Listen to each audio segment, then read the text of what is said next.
zaragozana Ana Larraz Galé. Ana pasó su infancia en Tauste.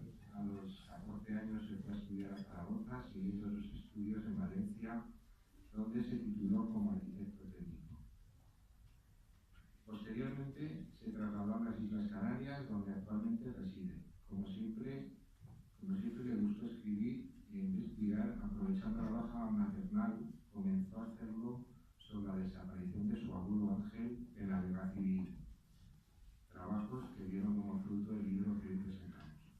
También nos acompaña Ángel David Martín Rubio, sacerdote, licenciado en Geografía e Historia, en Historia de la Iglesia y en Derecho Canónico, doctor por la Universidad de San Pablo CEU, donde ha sido también profesor.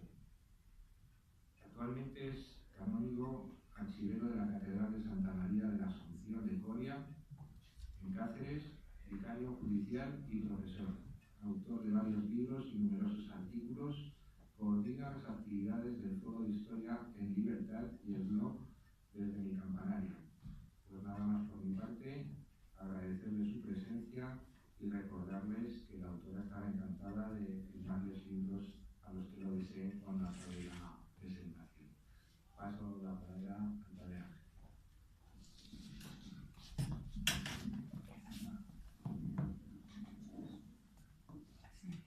Muchísimas gracias por las palabras de presentación.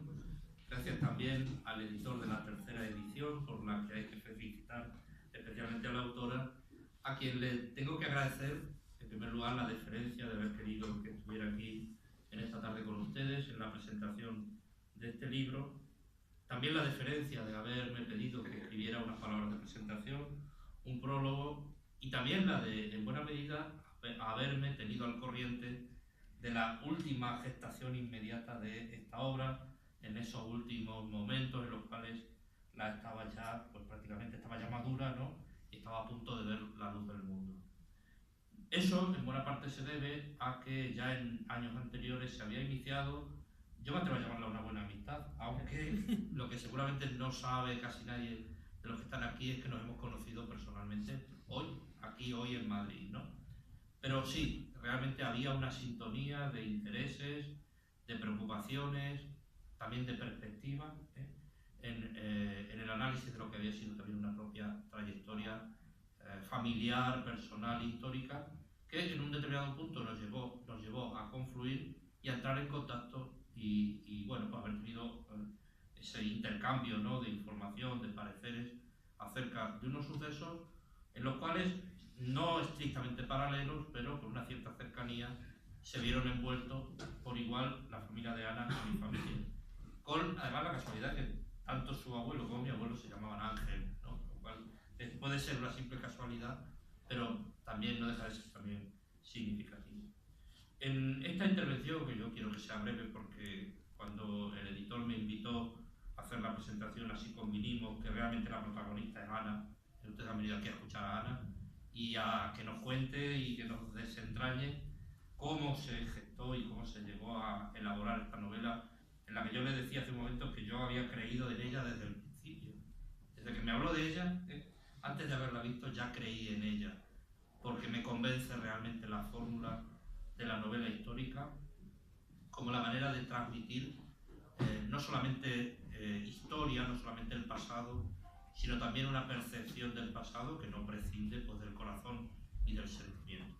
Por eso, cuando me dijo que iba a presentar el resultado de su trabajo y de su investigación en esa forma que a veces es tan ajena para los que nos movemos más en el ámbito académico, en el ámbito a veces del rigor, ¿no?, que puede resultar a veces hasta molesto, de la estadística y de las cifras, pues realmente me resultó muy grato, ¿no?, que fuera a presentar unos episodios en los que yo también me veía reflejado de alguna manera por esa experiencia familiar y por esa experiencia vital en forma de novela histórica.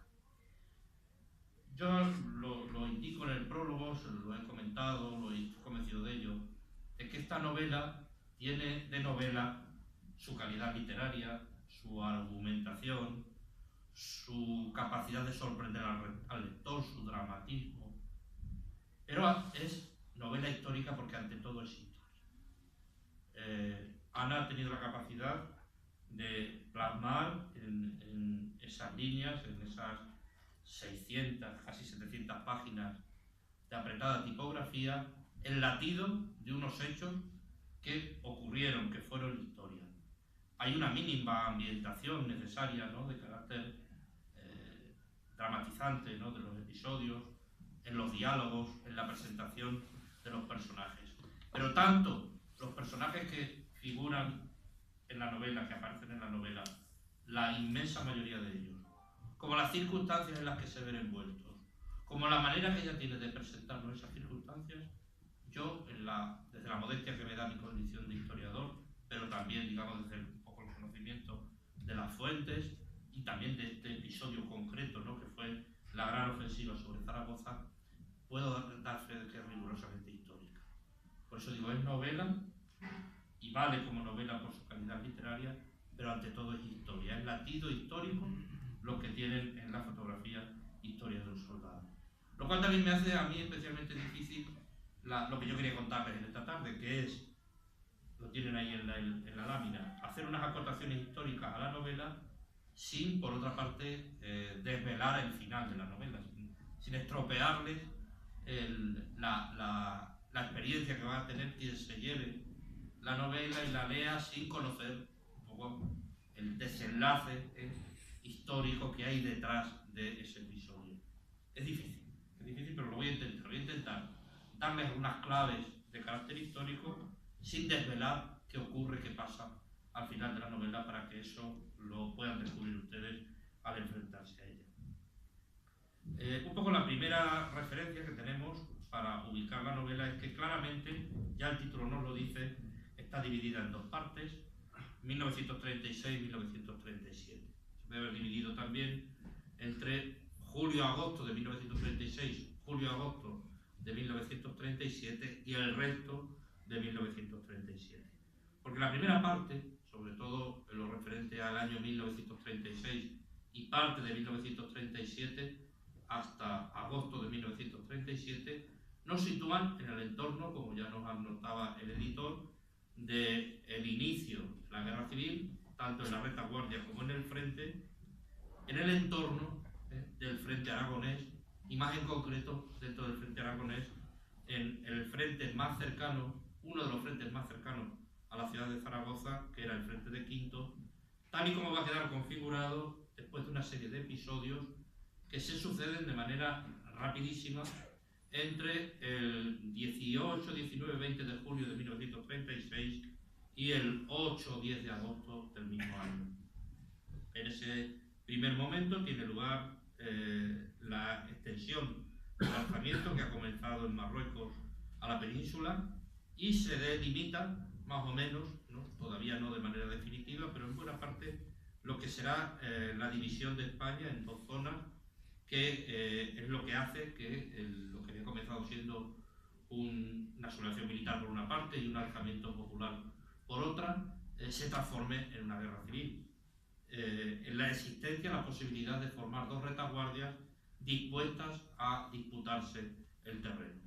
La situación de la región aragonesa, lo ven en el mapa que tienen, que les estoy proyectando, responde a un momento en el cual en la mayoría de las guarniciones militares más importantes, sobre todo la de Zaragoza, al frente de la cual estaba un militar prestigioso, el general Cabanillas, militar republicano, un militar de los que era consciente de que el Frente Popular estaba llevando a la propia República a su autodestrucción, más allá de las agresiones, ¿no?, que suponía al propio ser, al propio desenvolvimiento histórico de España.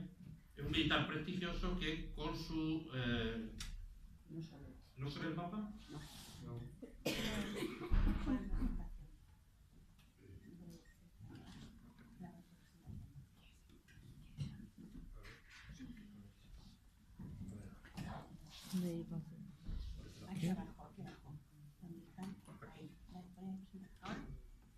Avisarnos si lo veis.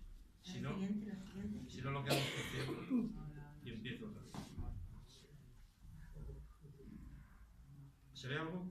Sí. Sí, se ve distinto antes. ¿Se ve distinto? Se ve, sí, ya sí. Ya sí. Vale, ahora ya sí. ¿Ahora? Gracias por avisar. Dale al siguiente, a ver.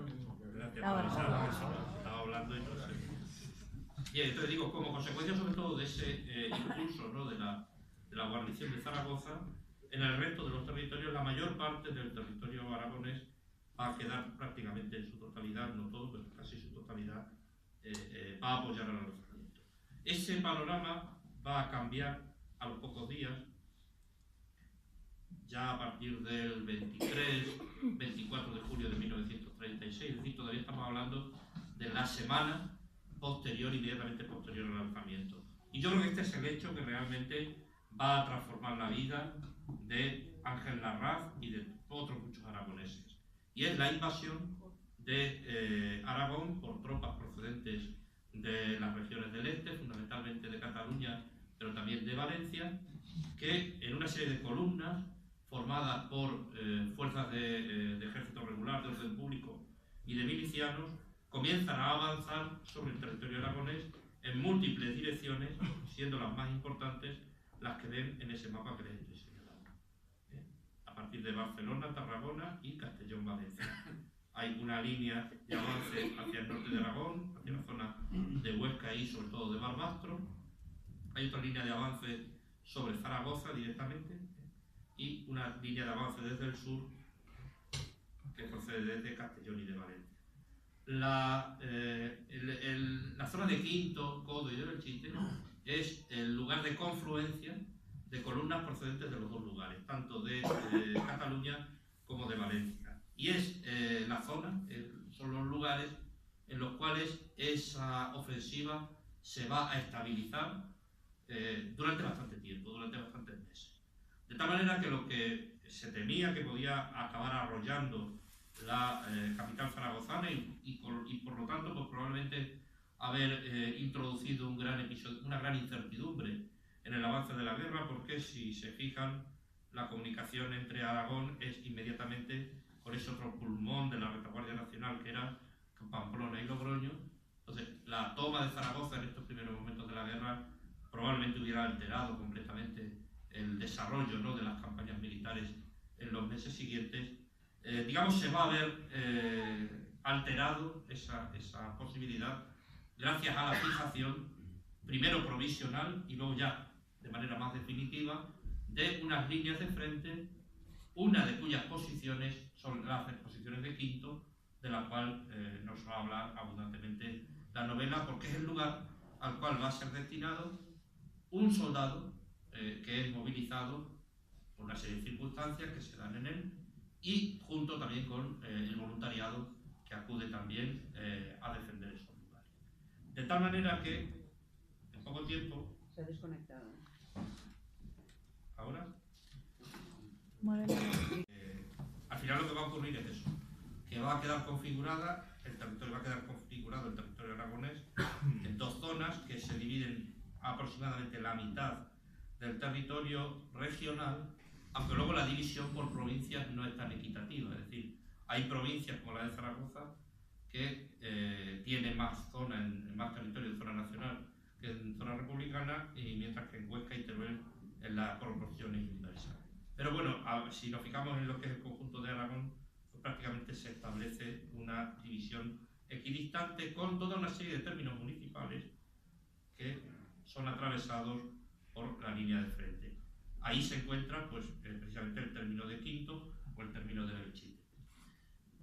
¿Qué ocurre? Que se trata de un frente, no pensemos en un frente al estilo de los de las películas o al estilo de los de la Primera Guerra Mundial o de los de la Segunda Guerra Mundial.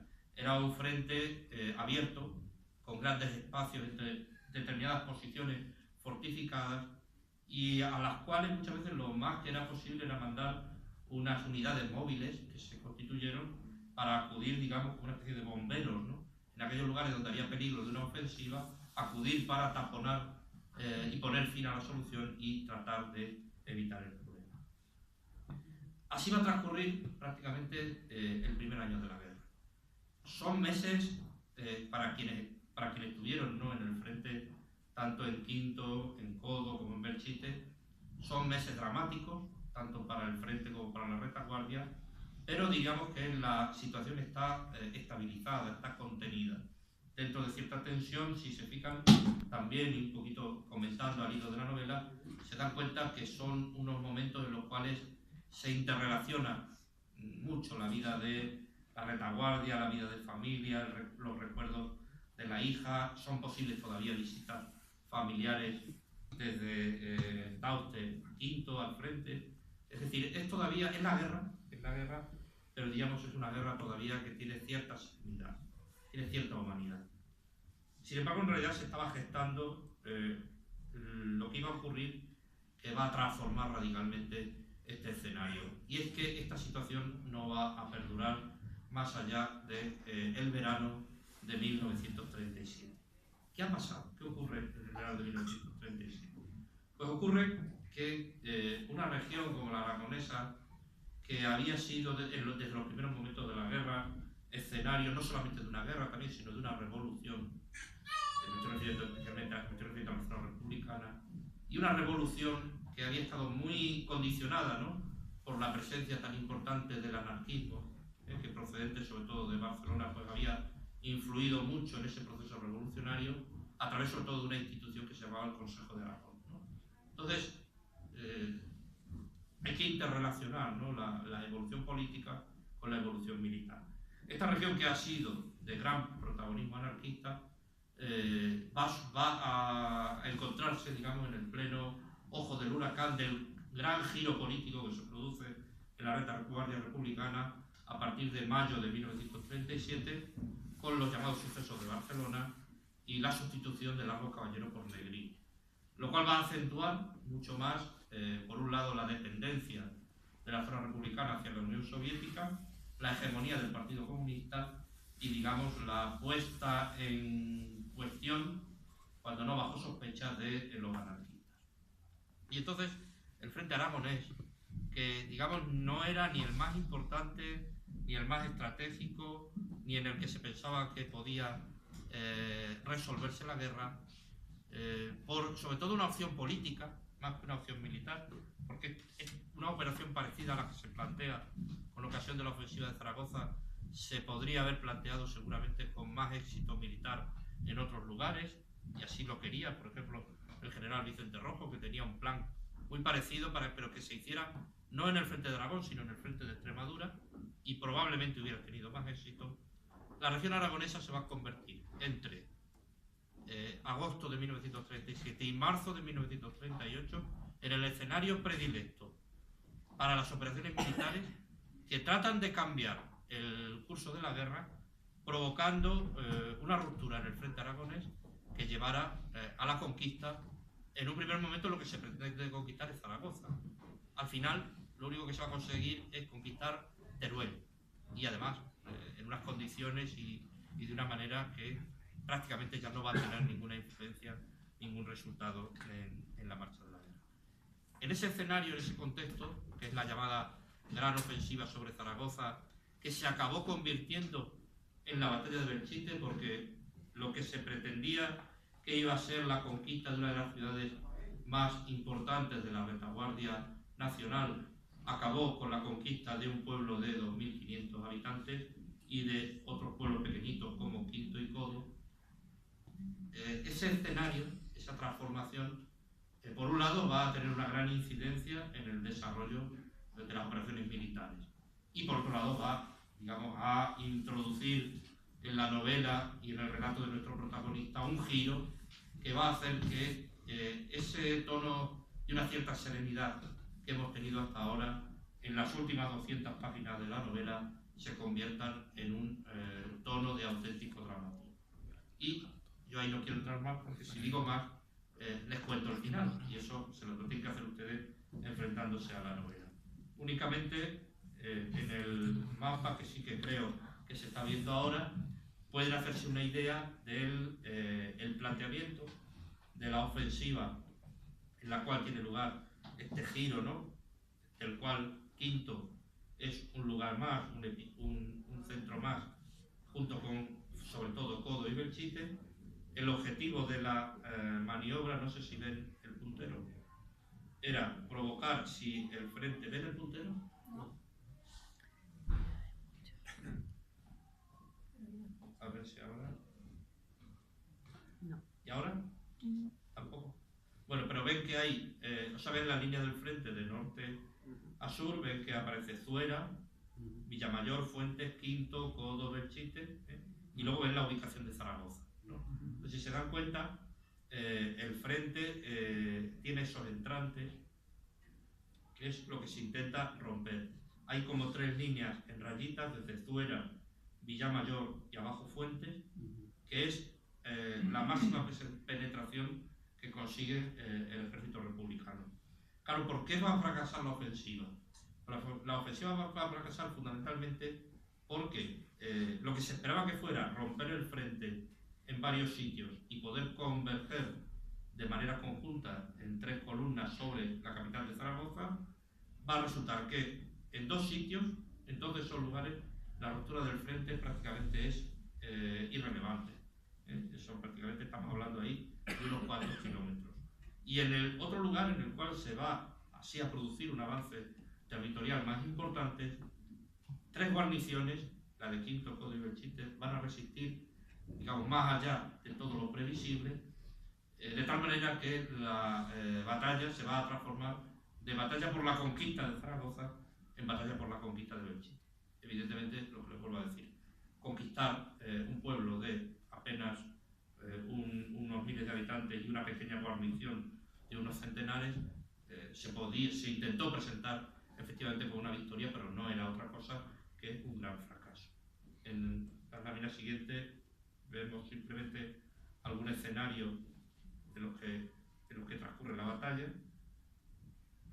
un mapa en el cual se puede ver perfectamente también cómo el sistema de avance consistía en envolver los reductos, de tal manera que la prolongación o el avance iba a depender de que se prolongara la resistencia. En lugar de, digamos, dejar un asedio y avanzar, el empecinamiento en la toma, sobre todo de Belchite, es lo que va a finalmente evitar el triunfo, ¿no?, de la ofensiva, entendida como ofensiva sobre Zaragoza. La otra resistencia, la de Quinto y Codo, es menor en el tiempo porque las guarniciones eran infinitamente menores. Ahí sí que estamos hablando de apenas de unos centenares de soldados. Este es otro de los escenarios. Y por último, el de Belchite.